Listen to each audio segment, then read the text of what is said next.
নমস্কার বন্ধুরা, নিত্যেজ চ্যানেলে আপনাদের সবাইকে স্বাগত। আজকের গল্প শেষ সত্য, এক সাধারণ গ্রামের ছেলের জীবনের অনন্য নৈতিক শিক্ষা।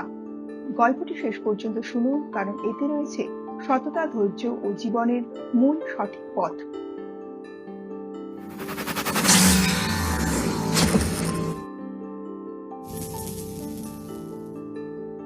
ধানেশ গ্রামের ছেলে।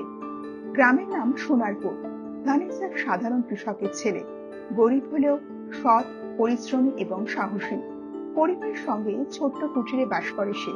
তার বাবা মা ছোট কৃষি জমিতে ফসল উৎপাদন করতেন। ধানেশ সকালে উঠে গরু নিয়ে মাঠে যায়। তার ছোট ভাই রামু ঘরের কাজ আর স্কুলের জন্য ব্যস্ত। ধানেশ সবসময় নিজের কাজ সঠিকভাবে করার চেষ্টা করত। গ্রামের মানুষ ধানেশের সততা ও ধৈর্যের জন্য তাকে প্রশংসা করত। তবে দারিদ্রতার কারণে পরিবারের অনেক সমস্যা ছিল। অচেনা ঝুঁকি। একদিন ধানেশ মাঠে কাজ করতে করতে দেখতে পেল জমির এক কোণ থেকে আলো ঝলমল করছে। সে কাছে গিয়ে দেখলো মাটি থেকে বেরোচ্ছে এক ছোট ধাতব বাক্স। বাক্সটা খুলতেই বের হলো সোনার কয়েকটি মুদ্রা এবং মূল্যবান রত্ন।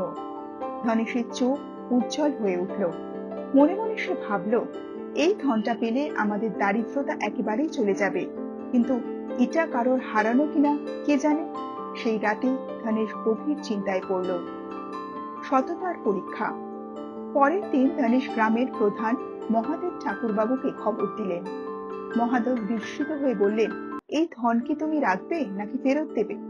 ধানেশ স্পষ্টভাবে বলল, বাবু, যা আমার নয় তা আমার কাছে থাকলে শান্তি পাবো না। এমন সততা গ্রামের অন্যদের জন্য শিক্ষণীয় উদাহরণ হয়ে দাঁড়ালো। লোভ ও বিপদ। গ্রামের কিছু লোভী ব্যক্তি এই খবর শুনে ধানেশের পিছনে ফাঁদ পাতল। তারা চাইল ধানেশকে প্রলোভনে ফেলে ধন চুরি করতে। রাতের অন্ধকারে তারা ধানেশের ঘরে ঢুকলো, কিন্তু ধানেশ দৃঢ়ভাবে তাদের প্রত্যাখ্যান করলো। তারা ধানেশকে হুমকিও দিল।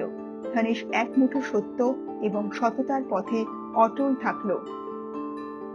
পুরস্কার ও ধৈর্যের ফল। পরদিন ধানেশকে ডাকলো মহাদেব ঠাকুরবাবু।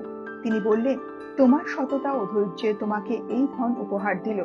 আজ থেকে তোমার পরিবার আর দারিদ্র্যের শিকার হবে না। ধানেশের পরিবারের জন্য নতুন জমি, বীজ, গরু এবং খাদ্য সরবরাহ করা হলো। ধানেশ ধৈর্য ও সততার জন্য পুরো গ্রামে সম্মানিত হলো। সমাজের উদাহরণ। ধানেশ ধৈর্য ও সততার মাধ্যমে দেখালেন, লোভে ক্ষণিক সুখ পাওয়া যায়, কিন্তু সততা চিরস্থায়ী সম্মান ও সুখ আনে।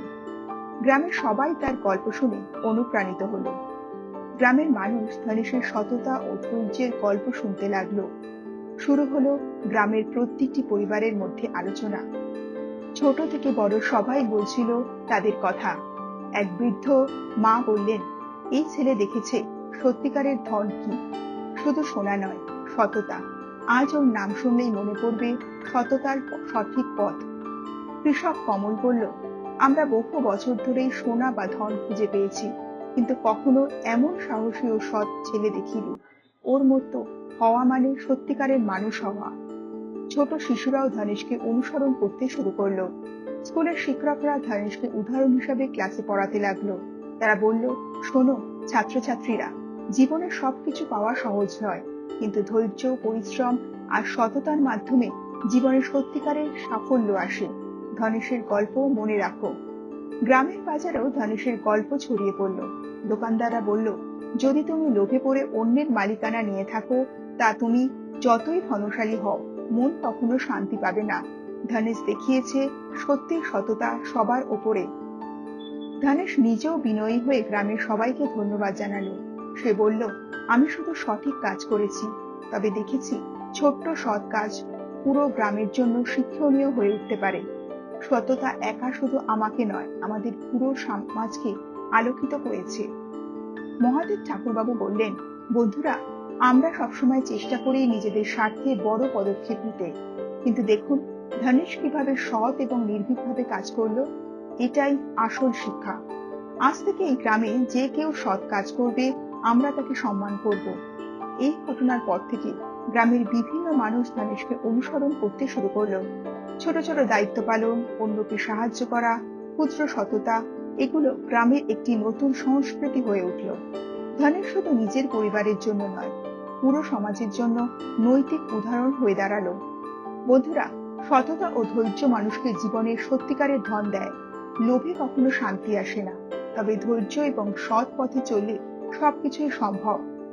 তাহলে বন্ধুরা, আজকের গল্প থেকে আমরা শিখলাম, সততা এবং ধৈর্য কখনো বৃথা যায় না। জীবনে লোভ বা সহজ পথে যাচ্ছি ভেবে সাময়িক সুখ পাওয়া যায়, কিন্তু সত্যিকারের শান্তি এবং সম্মান আসে শুধুমাত্র সৎ ও সঠিক পথ চলার মধ্যে দিয়ে। রঘু বা ধনেশের মতো মানুষ আমাদের দেখায় ছোট ছোট সৎ কাজ ও বড় পরিবর্তন আনতে পারে। সততা কেবল মানুষের চরিত্র গঠন করে না, বরং সমাজ সুন্দর এবং জীবনের মূল্যবান শিক্ষা দেয়। তাই মনে রাখুন, সততা হলো জীবনের সবচেয়ে বড় ধন।